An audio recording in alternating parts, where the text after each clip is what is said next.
कांग्रेस और बीजेपी में दिन रात का अंतर हो चुका है। और बीजेपी में बहुत से अब कांग्रेस के नेता भी शामिल हो चुके हैं, दूसरी पार्टियों के नेता भी शामिल हो चुके हैं। ठीक बात है। और कहीं ना कहीं राष्ट्रीय स्तर पर ये लग रहा है कि बीजेपी में सब कुछ ठीक नहीं है, वरना अब तक तो राष्ट्रीय अध्यक्ष का ऐलान हो जाता। जो नरेंद्र मोदी इस बात के लिए जाने जाते हैं कि वो तो बिल्कुल क्विक डिसीजन लेते हैं, तुरंत प्रभाव से, उसका नफा नुकसान देखते ही नहीं। लेकिन यहाँ तो लगातार डेट पर डेट लगातार कयासों पर कयास लग रहे हैं, लेकिन कुछ नहीं हो पा रहा। अभी ये लग रहा था कि लोकसभा चुनाव के तुरंत बाद राष्ट्रीय अध्यक्ष बन जाएगा, क्योंकि जब जेपी नड्डा का कार्यकाल बढ़ाया गया तो उस समय यही बात कही गई थी कि अब कुछ बड़े राज्यों में चुनाव है, राजस्थान, मध्य प्रदेश, छत्तीसगढ़, उन राज्यों में, और उसके बाद लोकसभा का चुनाव है।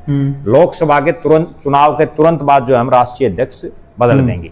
और भारतीय जनता पार्टी ने अपने संविधान में कह लीजिए या एक इस तरह की घोषणा कर रखी है कि एक व्यक्ति एक पद, जबकि जेपी नड्डा केंद्र में मंत्री भी हैं और राष्ट्रीय अध्यक्ष भी हैं। बिल्कुल, यानी एक व्यक्ति दो पद, वो पार्टी के भी सर्वोच्च हैं और कैबिनेट मंत्री भी हैं कैबिनेट में जी, तो उन पर लागू नहीं हो पा रहा। उसके बाद ये कयास थे कि लोकसभा के बाद हो जाएगा, फिर नहीं हुआ। फिर जैसे जो कांग्रेस वाले हुड्डा साहब क्या करते हैं ना कि भाई दिल्ली चुनाव के बाद, महाराष्ट्र के बाद हो जाएगा, दिल्ली चुनाव के बाद हो जाएगा, नगर निगमों चुनाव के बाद हो जाएगा, चुनाव पर चुनाव, वही बीजेपी में चल रहा है। तारीख पर चुनाव पर चुनाव, यही चल रहा दोनों पर। वही बीजेपी में उसके बाद हरियाणा जम्मू कश्मीर के चुनाव आ गए, फिर उसके बाद झारखंड महाराष्ट्र के आगे, फिर बोला दिल्ली के आगे इसके बाद हो जाएगा, फिर निकाय चुनाव आ गए। भाई अगर दिल्ली के या किसी भी स्टेट के, उसमें राष्ट्रीय अध्यक्ष का क्या है, उसका तो आप चुनाव कर सकते हैं। सही बात है, ठीक है ना। उसके बाद अब भी मामला बिल्कुल ढीला चल रहा है, कहीं कोई सुगबुगाहट होती है, उसके बाद अब ये पहलगाम का मामला आ गया।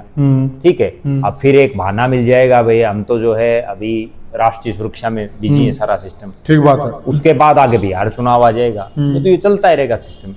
कहीं ना कहीं असली बात यह है कि कोई उपयुक्त प्रत्याशी भारतीय जनता पार्टी को नहीं मिल पा रहा।